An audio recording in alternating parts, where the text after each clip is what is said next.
트럼프 미국 대통령이 취임 후에 강력한 관세 부과 정책을 공표하고 있습니다. 이 과정에서 경기 침체도 각오하고 있다는 입장을 최근 시사하면서 뉴욕 금융시장이 크게 흔들렸습니다. 나스닥 지수가 4%나 폭락하면서 마감했고요. 우리 시장도 반응했습니다. 정철진 경제평론가와 이 내용 짚어보겠습니다. 어서 오십시오. 네, 안녕하십니까. 안녕하세요. 네. 자, 먼저 이 트럼프 대통령이 어떤 말을 했는지 직접 듣고 살펴볼 부분 짚어보겠습니다. Are you expecting a recession this year? I hate to predict things like that. We're bringing wealth back to America. That's a big thing. And there are always periods of, it takes a little time.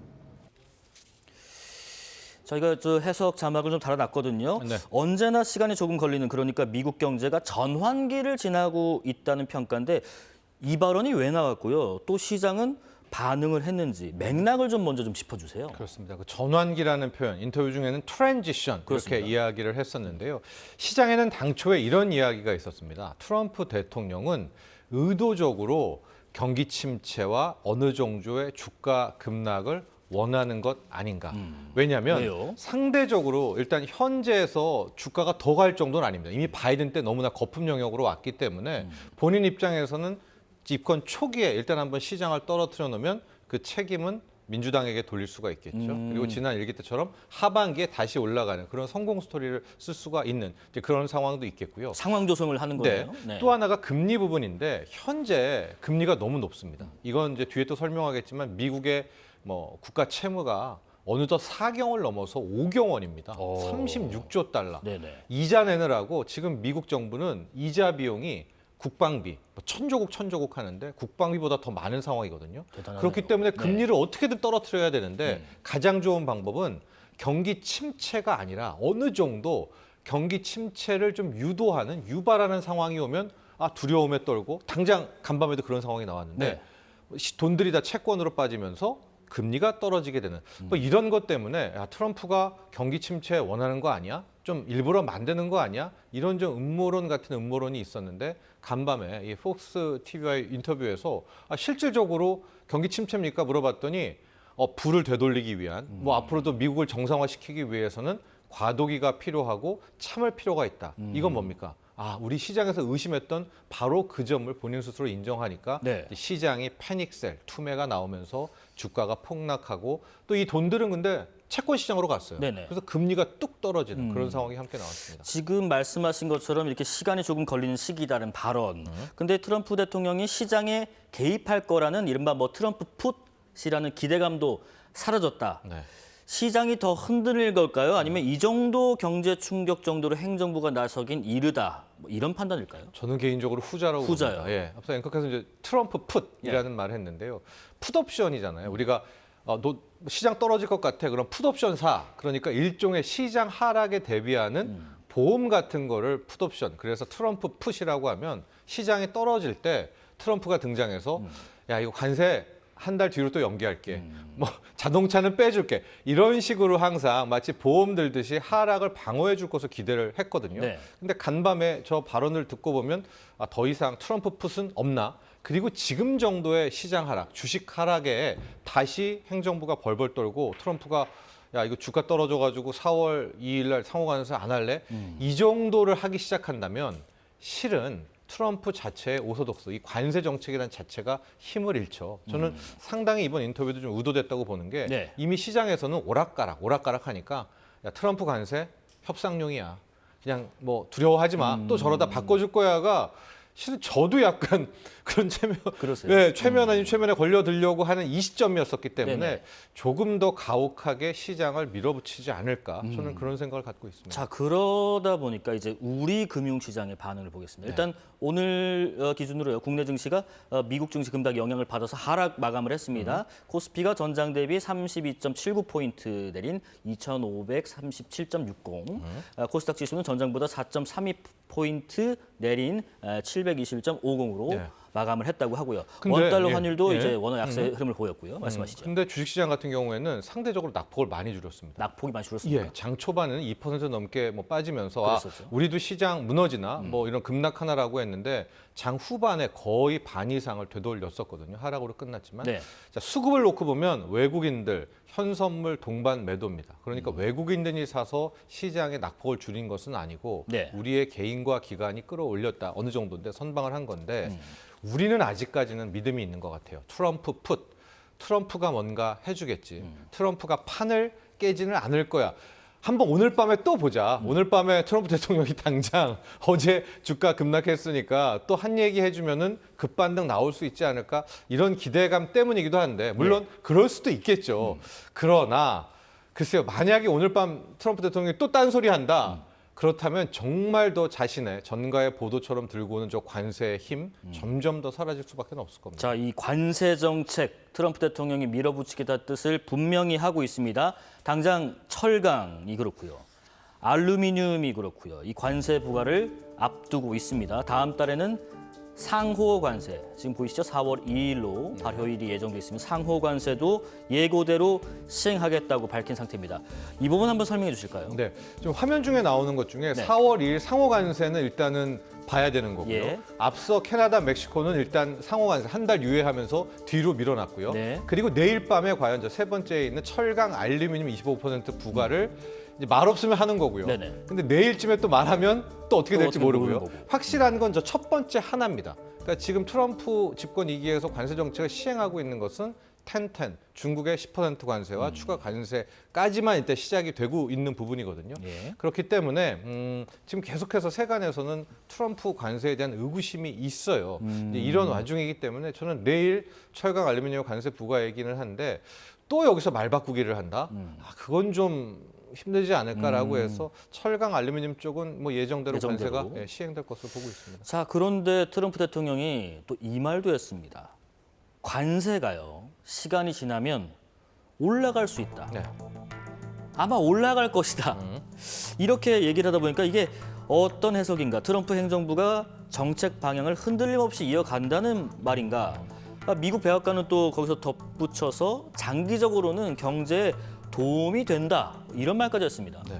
뭐 여러 가지 한 세 가지 정도 해석이 됩니다. 예. 첫 번째는 말씀하신 그거죠. 꿋꿋하게 간다. 관세 정책을 중간에서 포기한다던가 시장이 무너진다고 해서 자기가 하려는 목적 뭐 후퇴하지 않겠다라는 측면이 하나가 있겠고요. 예. 두 번째 같은 경우에는 이제 자신이 관세를 매겼을 때 보복하면 지금 중국 같은 경우에는 보복했죠. 그러면 거기에 상응하는 대가를 또 치러가지고 치른다. 한다라고 하지 않았었습니까? 네. 뭐 그런 차원에서 올라갈 관세를 뭐 올릴 수 있다는 부분도 되겠고 세 번째는 근본적으로 지금 미국의 뭐 정부 예산, 뭐 재정을 보면 재정도 적자고 국가 채무는 앞서 말한 것처럼 지금 4경, 5경 원입니다. 네. 이거를 풀 방법이 없어요. 거기다가 기본적으로 트럼프는 캠프 때부터 감세 정책을 외쳤잖아요. 세금을 안 걷어들이는데 지금 재정을 뭘로 메우죠?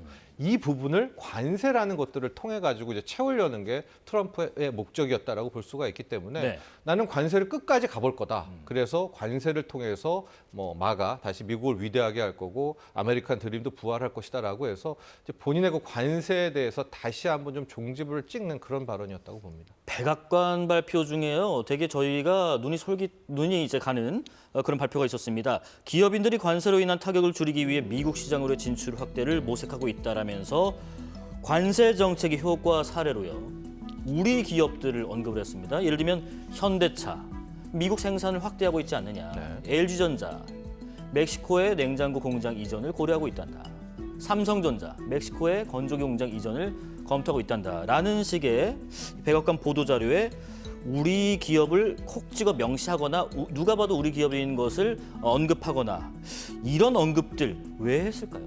그러니까 트럼프의 관세가 기본적으로 이런 생각 갖고 있겠죠. 네. 왜 괴롭히지? 진짜 목적이 뭐야? 그러면은 미국도 관세 때문에 물가 오르고 물가 오르면 본인이 원하는 금리는 안 떨어지겠죠. 계속 인플레이션이 나올 테니까. 네. 근데 트럼프 대통령의 관세 목적은 뭐 재정을 채우는 그런 것과 함께 어서 빨리 미국으로 들어와라. 미국으로만 오면 관세를 안 매길 테니까 미국으로 들어오면 미국에서 일자리 창출하고 뭐 미국 좋게 만드는 이제 이게 근본적인 본인이 생각하고 있는 관세와 거기에 대한 이제 긍정적인 효과라고 볼 수가 있습니다. 따라서 자신이 생각한 구도와 맞게 행동하는 것들, 가령 TSMC 같은 경우에 뭐 기존에 690억 달러에 플러스 1000억 달러를 또 한다고 하니까 뭐 똑똑한 사람이다 뭐 이렇게 칭찬하는 것처럼 우리 국내 기업 중에서도 지금 현대차는 몇 번을 언급하는지 모릅니다. 네. 아예 대통령 의회 연설 때도 현대차 이야기를 했었고요. 현대제철까지 같은 연관된 철강 회사죠. 뭐 미국으로 투자한다라고 하니까 자주 언급하는 거고 이번에 삼성전자, LG전자의 가전도 계속 언급하는 것이 이제 하나의 선례 사례로 계속해서 이제 세간에 알리는 거죠. 이런 기업도 들어오는데 너네들은 안 들어와? 아니면 관세야? 이제 계속해서 압박하는 그런 수단이다. 이렇게 잘 보여집니다. 한번 봐. 지금 한국 기업들이 들어오잖아. 어떻게 하나. 네. 자, 그런데 걱정 많은 분들 많으셨을 겁니다. 이번에 미국 주요 빅테크 기업 주가가 큰 폭으로 빠져서 뭐 시총이 뭐 몇 조니 뭐 이런 얘기도 네. 나오더라고요. 그 중에서 테슬라가요. 전일 대비 15% 넘게 빠졌는데 트럼프 대통령 당선 이후에 정점을 찍었을 때와 비교하면 반토막이라고 하더라고요. 이 네. 배경도 한번 들어볼게요. 그 그래프가 있으면 좋은데요. 예. 이제 11월 5일, 6일, 11월 6일이 대통령 선거이지 않았었습니까? 예. 이제 그때부터 일론 머스크는 미리 캠프에 가 있었고 마치 트럼프의 오른팔을 하면서 당선되고부터 가장 먼저 튀어 올랐던 것이 역시 테슬라의 주가였습니다. 예. 당시에 한 뭐 250달러였던 주가가 그대로 자고 일어나면 올랐습니다. 그래서 거의 한 480달러까지 480달러까지. 치솟았었는데 예. 그 주가가 지금 225달러까지, 즉 11월 5일, 6일 트럼프 대통령의 당선 당시보다도 더 떨어졌네요. 더 떨어졌거든요. 하고 말씀하신 대로 거의 반토막, 반토막. 40% 이상 급락을 했기 때문에 가령 지금 우리 국내 투자자들 서학개미가 가장 많이 보유한 미국 기업이 1위가 테슬라고요. 2위가 테슬라 레버리지. 테슬라 주가를 2배 추종하는. 그러니까 2배 같은 경우에는 만약에 고점에서 들어가신 분들은 이미 마이너스 100% 아마 마진콜이 나왔을 정도로 예. 이제 피해가 커지고 있는데요. 네네. 자, 그럼 왜 이런 상황이 나왔는가? 장 초반 트럼프 당선과 함께 테슬라가 달렸던 것은 역시 일론 머스크가 규제 완화에 가장 수혜를 볼 것이다. 테슬라 전기차와는 전혀 무관한 겁니다. 즉 일론 머스크가 추진하고 있는 자율주행이라든가 로봇이라든가 우주항공, 이거 트럼프에 사랑받으니까 규제 싹 다 풀면 이런 혜택 고스란히 일론 머스크, 이게 테슬라가 받을 거 아니야, 이제 이런 생각으로 쭉 올라갔는데 왜 이게 다시 또 반토막이 순간적으로 났는가? 지금 트럼프 대통령이 하는 모습들을 좀 보면 오락가락하고 이번이 라스트 트럼프란 말입니다. 예. 이게 아무리 잘해도 재선 못해요. 그럼 이러다가 혹시 트럼프의 모든 것들이 무너지면 당연히 뭐 일론 머스크의 후광 효과, 받을 후광 효과도 역시 다 사라지는 것 아니겠습니까? 그리고 지금 일론 머스크가 하려는 것들, 예. 자율주행이라든가 로봇이라든가 우주항공도 경기가 좋을 때, 뭐 여러 사람들이 지갑 팍팍 열고 소비도 좋을 때 그런 성장성의 섹터들이 돋보이는 것이지, 지금 미국은 뭐 경기 침체 혹은 의도된 경기 침체 이야기를 하는데 그런 일론 머스크의 성장에 대한 판타지는 어필하지 못하는 거 아니겠습니까? 이제 그런 영향도 있고 네. 또 하나가 좀 미움인 것 같아요. 이제 트럼프에 대한 미움을 트럼프의 또 하나의 한몸 같은 동일체인 일론 머스크에게 투사시키는, 가령 유럽 같은 경우에는 지금 뭐 테슬라 판매량이 폭감하고 있고요. 작년 11월부터요. 게다가 스타링크라고 하는 스페이스X의 그 스타링크도 유럽에서는 이거 이러다가 지배받겠다. 이거 일론 머스크한테 우리가 너무 의지하지 말자. 뭐 우리의 뭐 새로운 우리만의 위성 통신 서비스를 만들자. 이런 움직임이 나오고 있으니까 이런 것도 주가에 반영되면서 지금 오락가락하는 트럼프에 대한 어떤 불신, 이게 고스란히 주가는 일론 머스크의 테슬라가 받고 있다. 이런 해석이 가능합니다. 트럼프의 말 한마디가 일론 머스크의 투영이 되고 일론 머스크가 곧 트럼프처럼 보이기 때문에 지금 빠져도 너무 빠졌고 225달러 수준까지 맞습니다. 내려갔다는 말씀이십니다. 금융시장에 이런 충격이 당분간 지속이 될까? 계속 트럼프가 오락가락하면서 밀어붙일까? 아니면 이런 신호가 나올 때는 그래도 조금 회복하는 거야 라고 느낄 수 있는 신호는 어떤 신호일까 싶습니다. 저는 서학개미와 동학개미가 좀 나눠서 예. 봐야 된다고 생각합니다. 즉, 미 증시 같은 경우에는 뭐 당장 오늘 또 오를 수도 있겠지만 지금 트럼프 대통령의 행보를 좀 보면 글쎄요, 현재에서 주가 관리를, 즉 일명 트럼프 풋을 벌써 할 것 같지는 않습니다. 오히려 더 자금을 주식에서 채권 시장으로 좀 빼내면서 네. 좀 어렵기는 하지만 이게 이제 채권 시장으로 자금이 들어가면 채권 가격은 올라가지만 금리는 빠르게 떨어지거든요. 간밤에도 이런 상황이 나왔기 때문에 연준이 기준금리 인하를 하지 않더라도 굳이 돈들을 채권으로만 밀어넣으면 금리 인하에 금리 하락의 효과를 볼 수 있습니다. 네. 그래서 저는 미 증시 같은 경우에는 트럼프 대통령이 좀 의도된 경기 침체 상황으로 조금 더 하락을 용인할 수 있지 않을까라고 보고 있습니다. 네. 반면에 국내 증시는 조금 다른데요. 현재 우리 상황은 이미 작년 혹은 재작년 초까지 뭐 미국, 유럽, 일본 다 오를 때 철저히 소외되어 있었고 물론 중요한 포인트 중에 하나는 환율입니다. 환율 같은 경우가 저는 1,450원대에서 좀 빨리 떨어지는 예. 즉 달러 약세, 원화 강세 국면만 나오게 된다면 아마 지금은 계속 외국인들도 팔고 있고 이번 주 목요일 선물 옵션 동시일까지는 좀 외국인들이 팔 수는 있어도 만에 하나 금리가 빠르게 떨어진다고 미국의 10년물 국채 금리 그다음에 달러 약세까지 나오게 된다면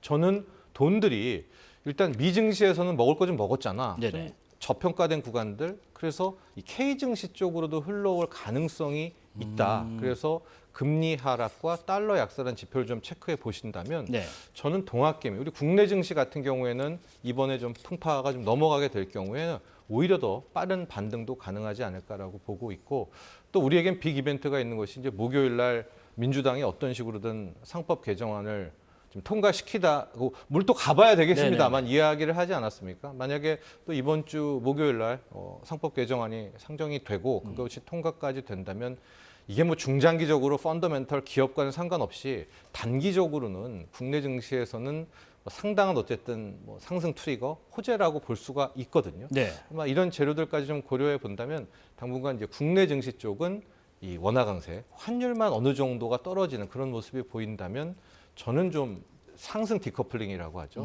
미국은 나빠도 우리 국내 증시는 버티거나 오를 수 있는 잘 안 믿기시겠지만 이런 좀 이례적인 상황도 충분히 가능하다 이런 입장을 갖고 있습니다. 일단 뭐 동학과 서학의 경우를 좀 나눠서 판단을 해야 되고 주식에서 채권으로 좀 옮기는 것도 염두에 두셔야 될 필요도 있을 것 같고 그다음에 금리가 떨어지고 달러가 좀 약세되는 상황들을 좀 지켜보면서 모레 목요일에 있을 상법 개정안도 한번 주시를 하면서 우리 국내 증시와 원화 강세가 있을 것인가 좀 미국 상황과 다르게 그런 부분들을 꼼꼼하게 좀 따져보면은 지금 이 트럼프의 말 한마디 오락가락해서 간밤에 좀 많이 잃으신 분들 좀 만회하실 수도 있으실 것 같습니다. 자, 지금까지 정철진 경제평론가와 미국 경제 정책으로 인한 우리의 파장까지 이야기 나눠봤습니다. 고맙습니다. 자, 진실을 향한 날선 질문 3월 11일 사사건건은 여기까지입니다. 내일도 알찬 소식으로 찾아오겠습니다. 시청해주신 여러분 고맙습니다.